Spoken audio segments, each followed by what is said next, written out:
Welcome, all sports fans. This is the Uneducated Network presents In the Paint with Red, and I'm your host, Red, aka Devontae Rowan, as everybody know, and I got my big dog over here, Mr. Big Dog Carlos Clayton, representing the Uneducated Network. Obviously, right. you guys can see his show on YouTube, and also we have a lot of other shows too on there. But anyway, the NBA season has got started. We didn't started off, and everything is very good. As of right now, everything is just going flawless. But we're here and we're ready to do this thing. So, like I said, I got my big dog over here. He about to do his thing. That's this right. is my mediator. So for all y'all people that think that this is not my show, this is my show. It's that man's show right there. Yes, indeed. So go ahead, call us. Well, guess what, Mr. Red? It is your show straight up. So we got 1 second in the lane. We're going to talk about Reds, break down every single team we've been doing so far. Right. If you haven't seen it, go on to the next other shows that we've done so far. He's done 30 through 20. So now we're at basically, 19 on down. So we're breaking down team by team and how he feels about each team. So right now, number 19, who you got, my brother? At number 19, I have the Charlotte Hornets.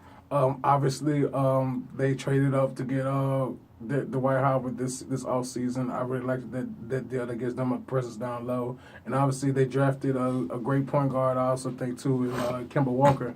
Obviously, I know him from his days at UConn. He hit the crossover. I call that man the crossover man. Cause that's that step back Kimba. That's that step back Kimba. But I really like what they're doing right now. They do, like I said, they do have a good presence down low, and they have a good point guard with that, so he can be able to catch a lot of lobs and do a lot of things on the offensive end. And also too, they have somewhat defensively, having a big man down low that actually protect the rim. And so I like what they're doing down there in Charlotte. They are content to get better. I think so. Obviously, they still trying to figure each other out. Adding new pieces and getting different things, and starting off fresh all over again. You know what I'm saying? Because they did have a kind of a bust season last year, without making the playoffs. Obviously, so I kind of feel like they are the team to, at least want to get into the playoffs this year. I think it all depends on Dwight Howard. I think he finally has a fresh take of life. There's no pressure on him to be the guy or good expectations. He's with a team that hasn't really won anything, so there's no pressure at all on Charlotte. I think he actually has a breakout season or a re-breakout season, let's say that, and does well. And I do apologize that was number 20. I do apologize. That's not number 19. It's number 20. Right now, Charlotte is 3-3 in the season right now. Mm-hmm. What do you got on record-wise for this year? For this year, I have them finishing 42-41. 42 and 40? 42 and 40. I'm sorry about that. 42 and 40, obviously getting, I say, a 7 or 8 spot, getting into the playoffs and having that feel of, not, how they are. They're a team that does not make the playoffs all the time. So just getting to the playoffs is more of a winning season for them. So I kind of feel like they will be there because they have, like I said, they have a big man down low that can protect the rim and do a lot of things. And obviously Kemba is starting to get to his all-star stages now. Since now he's more aware and more of his basketball IQ has gotten more, better than what it was his first couple years in the league. I think he's obviously going to be one of the top scorers in the league. I think in a couple years, not as of right now, but I mean in a couple years, I think he's going to be a legitimate, straight, good point guard.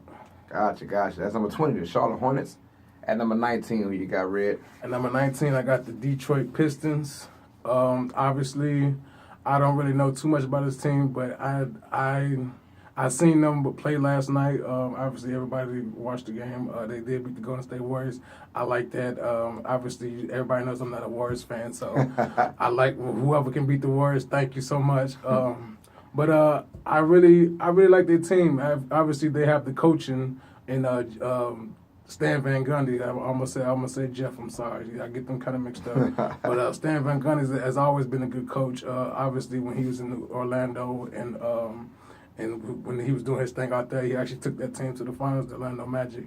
But I really like the team that they have. They obviously Andre Drummond has to get better at mostly everything. I mean, he always been a good rebounder, Yes. and he can get your points, 2 feet and under.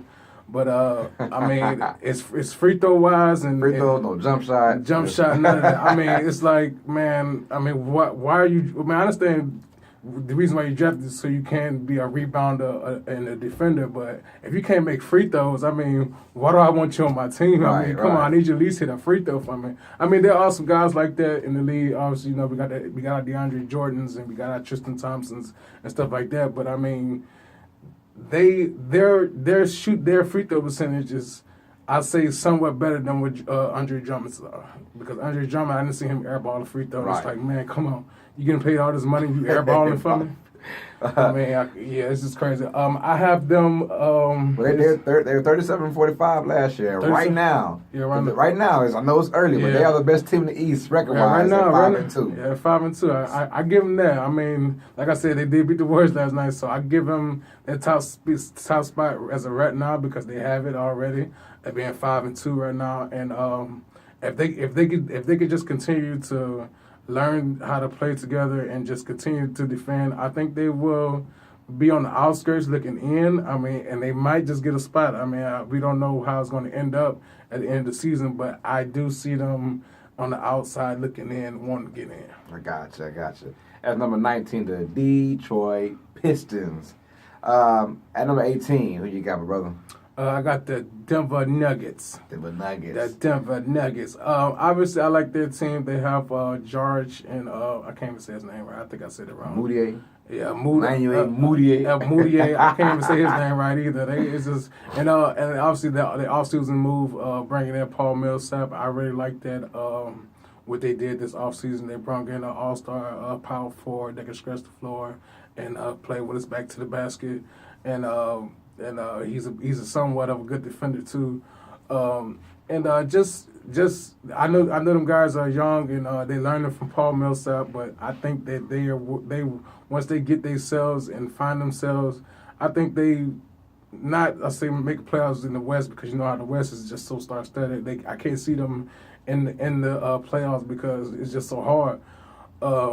So I have them. I say what I had them, man. Got 45. 45 and 37, so yeah. Looking out. Yeah, they might be on the outside looking in, or they just might be in. We don't know how the season's going to end, but they might be in or they might be out. We don't know, but I really like their chances of, obviously everybody wants to make the playoffs, but, I mean, with that Western Conference, I mean, hey, anything can happen, but it's still so hard for them because it's like you got 8-9 other different teams that's way better than you. You know what I'm saying? So, well, the good thing for the Nuggets is with their offense and their system, with Adam Paul Millsap, they can score. Yeah, they can beat any team on any given night. That's good about them. The problem is the defense is still an issue. Yeah, the defense is a very issue. But you got 45 wins and almost looking out. So you basically telling everybody that the West is going to be that stacked. Yeah, the West is just always been stacked. Yeah, everybody know this. I mean, from the days of San Antonio Lakers and somewhat the Suns, and I say somewhat, who else can I say? I don't even know, but still. Kings back in the day. Yeah, Kings back in the day. But the West has always been star-studded, so it's kind of hard for me, everybody, to put teams in the playoffs because you only got 8 spots, you know what I'm saying? And we already know who's going to be at the top spot. We already know who's going to be at the number 2 spot and number 3 spot, but and after the 5th spot, it's going to be kind of like just chaotic. Yeah, it's just everyone crazy. Trying to get in there. Yeah, everybody trying to get in. All right, and that was number 18, the Denver Nuggets. Number 17, who you got, my brother? I got the Portland Trailblazers. Yes, the Trailblazers. The Trailblazers. Obviously, I love the Portland Trailblazers.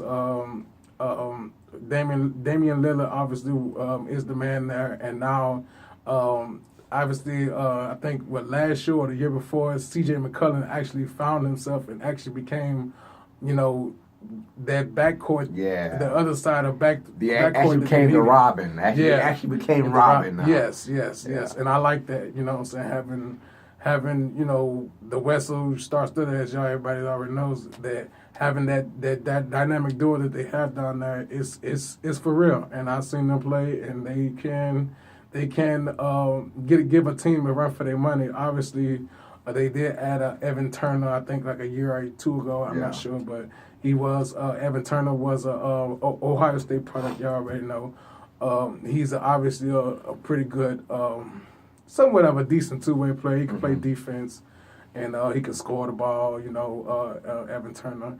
And they got their big man. I think his name is Plumlee, Mason Plumlee. Yeah, Mason Plumlee. Miles Plumlee. One of them Plumlee. It's one of them. Yeah, about 20 of them these days. Yeah, I don't even know. But anyway, I like what they're doing. They have a legitimate chance of making some noise in the Western Conference.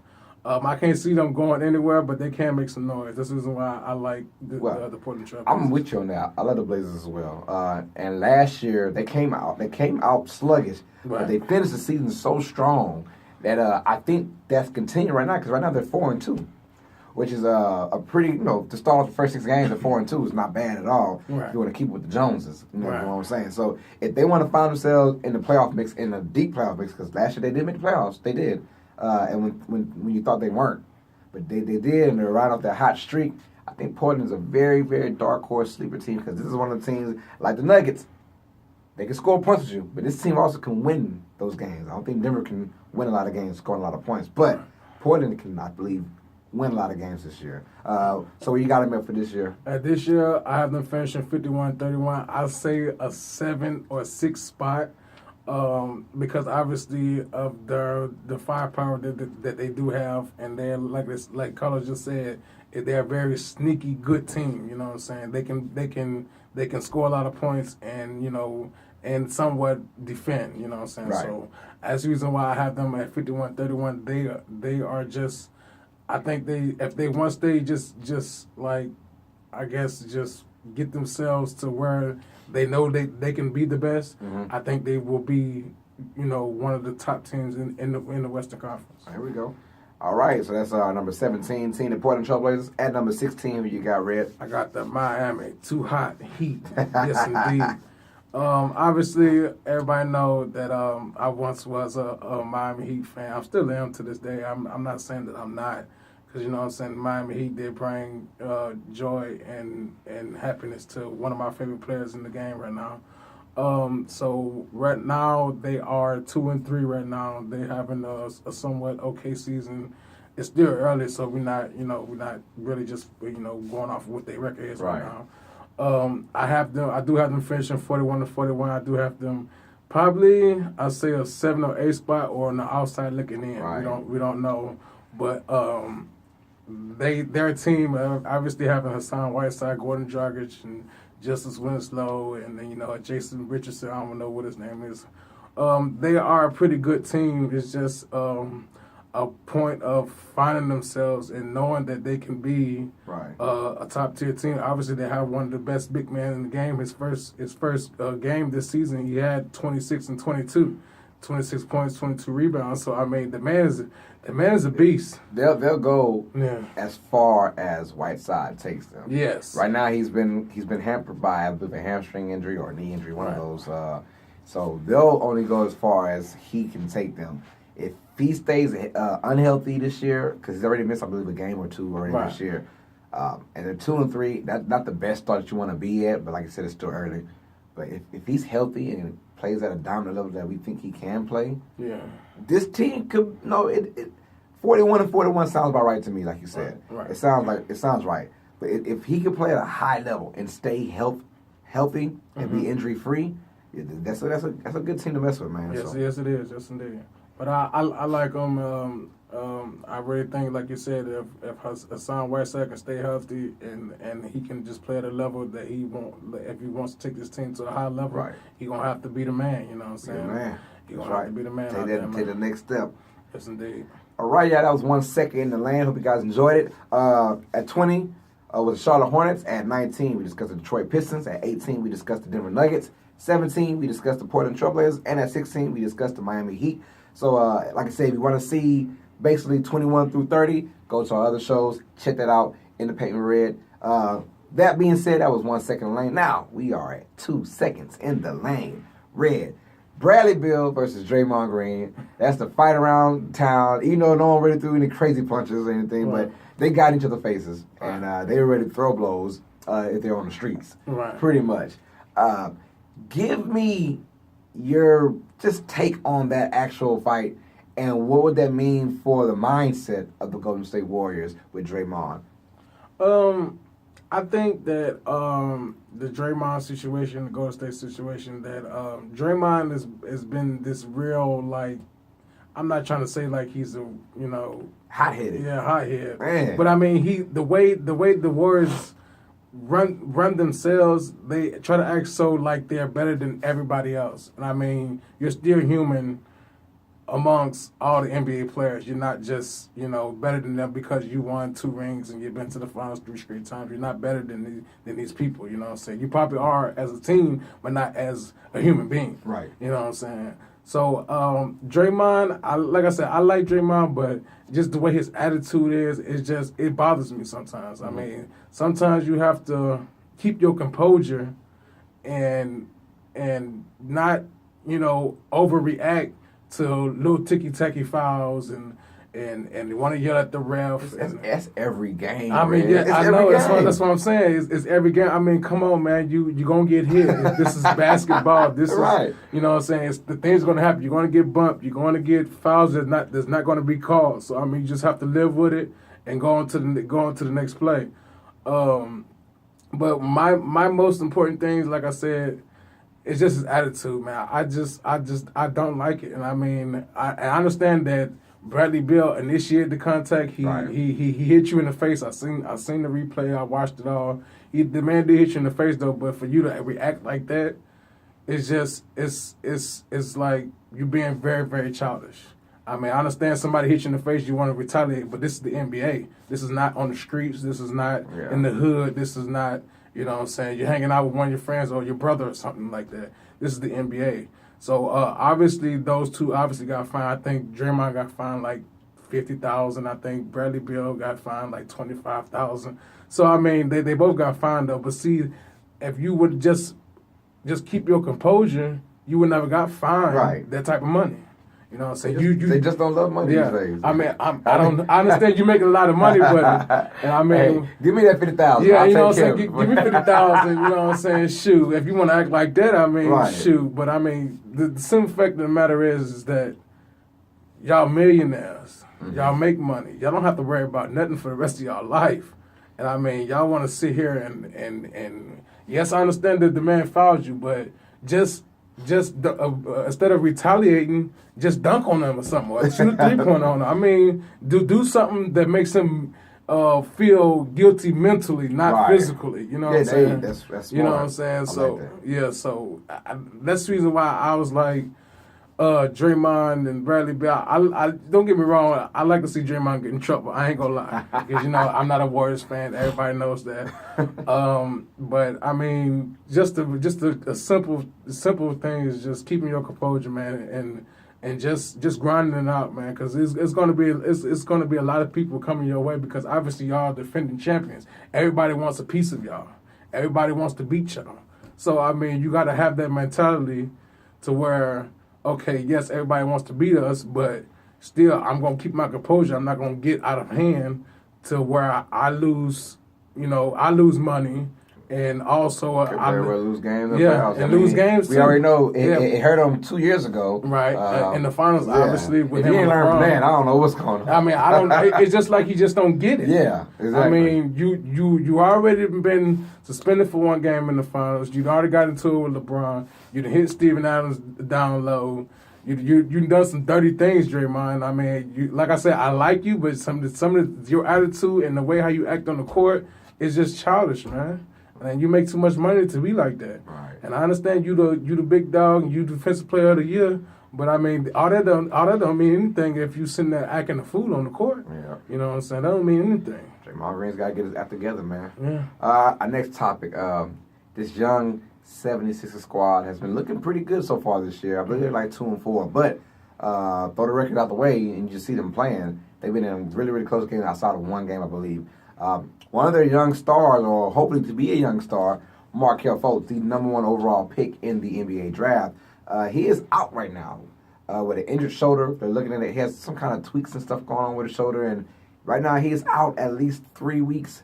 I think it's inflammation in his shoulder and something else. They say it might require surgery, it might not. They're going to reevaluate him in 3 weeks to see what's up. But even in his games playing, he didn't look all that good. He didn't look well, and maybe it is the shoulder that's bothering him, and that's why he didn't look well. But my thing, I want to know your thoughts on him. And right now, is this a bad sign for the Philadelphia 76ers? I kind of think it's not. Obviously, they already have Joel Embiid, and obviously with his health status, if he can stay healthy all season, and then also they have Ben Simmons and I can't think of his name, JJ Redick. That's his name I was looking for. With their team, I still think they will still be better without Markelle Fultz. Obviously, just because of the firepower that they have, Ben Simmons is young, he's growing, he's learning. So, I still think without him, they still will be a good team. And to me, to be honest, Markelle Fultz, man, your free throws are ugly. I'm not even gonna. He's got some sort of twitch thing going with it. I don't even know. It's just ugly. It could be the shoulder though. His agent said that sometimes he can't even lift his shoulders up. That's how bad it's feeling. And trust me, I'm a guy that knows about bad shoulders. Right. So it can do that and make you shoot ugly, I guess. Yeah. So I think right now it's wise to get it looked at early. Yeah. Get it looked at right now. See what's up so you can fix the problem ASAP, because you don't want this to linger on for another year. You invested a lot. Right. You invested a lot of losing. Right. You have invested a lot of losing. And Joel Embiid, told them, they wanted the trade to get done, and Joel Embiid made this big thing on Twitter, and obviously y'all got the person that y'all wanted. Right.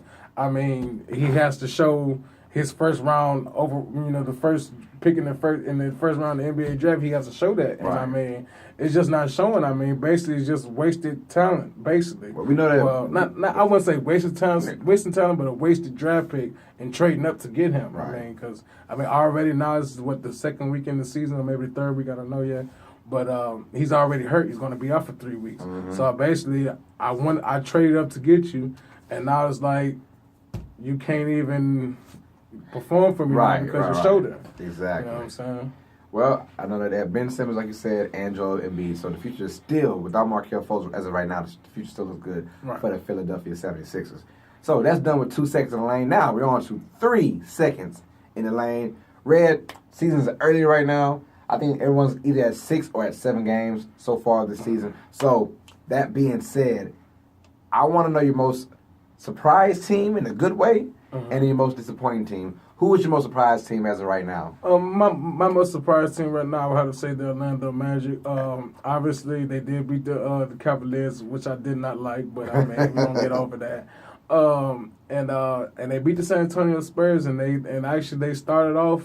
They got off to a strong start, and even though it's still early in the NBA season, but I still think they got off to a strong start. 4-2 right now, right? 4-2 right now. So that's obviously better than the Cavs. So I like what they did. Obviously, they're starting to learn how to play at a high level. Obviously, Aaron Gordon, obviously playing much better basketball. Like he's shooting threes. He's shooting threes now. That's what I'm saying. I'm so happy for him. You know what I'm saying? I'm like I said, that's my most surprised team, because I didn't expect for the Atlanta Magic to come out with a fast start and go out there and beat the Spurs team, and then go out there and beat the Cavs team, and then I don't know who else they beat, but still they started off good, you know what I'm saying, and that's just a surprise to me, because as everybody know, Atlanta Magic always been a bottom feeder, you know what I'm saying. They always been at the bottom of the barrel, waiting to get a draft pick or see what they're gonna end up in the draft or something like that.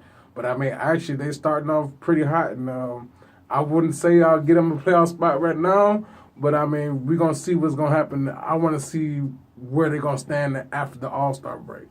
I like they brought that West mentality, or that keeping up with the Joneses. When a 3-point shot. Orlando, the last 4 or 5 years, has been the bottom feeder when it comes down to 3-point attempts. Right. This year, they're shooting threes left and right. It's crazy. And in Vujovic, we already know when healthy and when right, he's one of the best scorers in the game. He can put you up 30 any given night. You got Fournier as well, who's been balling lights out so far. So and then Simmons as well, the ex-San Antonio Spurs. He is coming in and did some great things for that organization as well. Orlando, that's a good pick, most surprised team, and I probably do that too. Like, Yeah, that's just incredible what they're doing right now. But the willingness to shoot a lot of threes, I like that from them. Right. Instead of slowing it down in the East, now you can kind of gain control by just shooting a lot of threes. And also too, they have gotten somewhat decent at the defensive end too, because obviously beating these teams that you have to play defense. You can't just play all offense and then just let everybody just shoot on you. So I feel like they has got better at the defensive end too, and just being and I think too Evan Fournier is somewhat trying to be a leader in that organization, because I feel like he know what he can bring to the table, and he feels like, hey, we need to do this better than what we normally doing, so where we can be better. You know what I'm saying? So Evan Fournier, I like what you're doing out there in Orlando. Obviously, I know my boy Chris Lambert, Uneducated Star Wars Talk. He's very happy. He's a big Orlando fan. So I'm happy for your team, man. I hope they make the playoffs. Right. I know you want them to make the playoffs, Chris. But hey, if they don't, they don't. But I really think they will. So that's my most surprised team. All right, the Orlando Magic, yeah, most surprised team from Red right now. So our most disappointing team right now, the team that you thought was gonna bring out something right as of right now has started off flat. Who was your most disappointing team? I'm about to say Sacramento Kings. The reason why I picked the Sacramento Kings, obviously, they started off 1-5 right now. 1 win and 5 losses. That's not good. That's a bad way to start. So that's not a good way to start. Obviously, y'all drafted a good.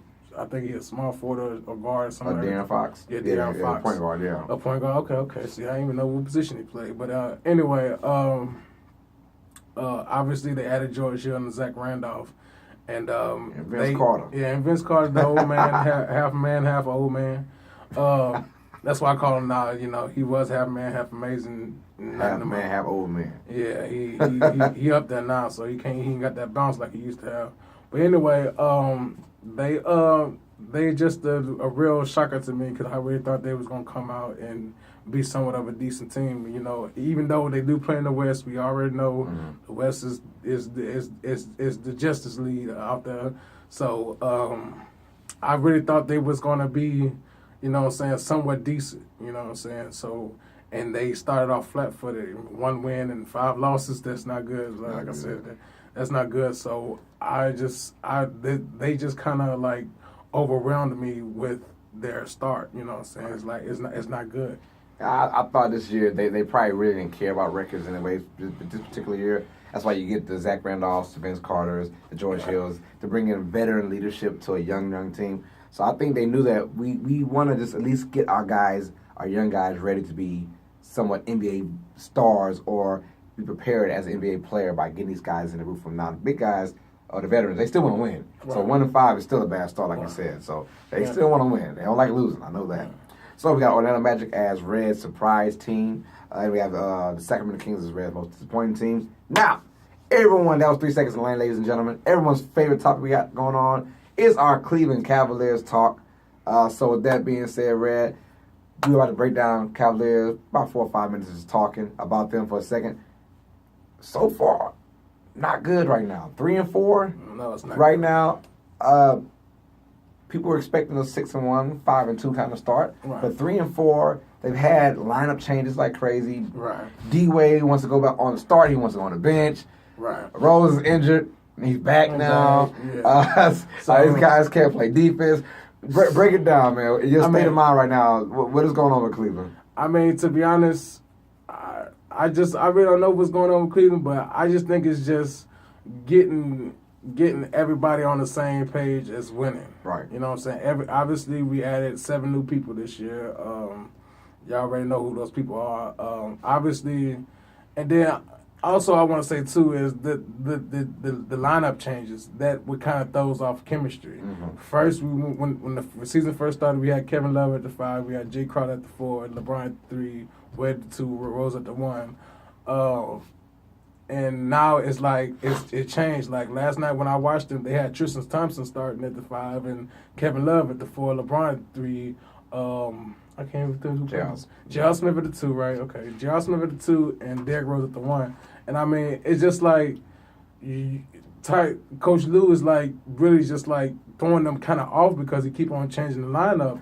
And you know what I'm saying, J.R. Smith and Tristan Thompson were accustomed to starting because they started for us the last 2 years, and now that everything is different now because you know the Warriors got smaller and you know we trying to focus on beating the Warriors, but right now we can't focus on the Warriors right now. We will get to the Warriors eventually, but right now we just need to focus on winning basketball games. You know what I'm saying? Because we're not doing that. And then also too on the defensive end, nobody's playing defense. I mean, we have our spurts of where we play some good defense, but sometimes it's just like everybody's just lollygagging back and just like, oh, I'm going to just let this person just shoot and see if he's going to miss. No, we can't do that. I mean, that's not going to win game. If you let the New York Knicks come in your home and they don't have no Carmelo, all they got is a Porzingis, and you let them come in and beat you and nearly almost blow us out, I have a problem with that.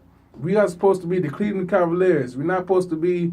We're not supposed to be this bottom feeder team. We're not supposed to be letting these teams come in. We have to put the defensive clamps down from the beginning to the end. We can't just let teams come in and beat us. Like I said the other night, we let the Brooklyn Nets beat us. I mean, come on, man. I mean, I know they're mad that we have their pick, but I mean, come on, man. I mean, things aren't really looking all that good. It's not, and I mean, do you see them eventually changing and turning around? I actually see them to changing around, actually playing some defense, and like I said, when we do play defense, it's great, man. I done seen it. Like, man, we played some great defense and some spurts last night that got us back into the game. Right. But then it's like once we call a timeout and get back into the game, it's just like all that went away.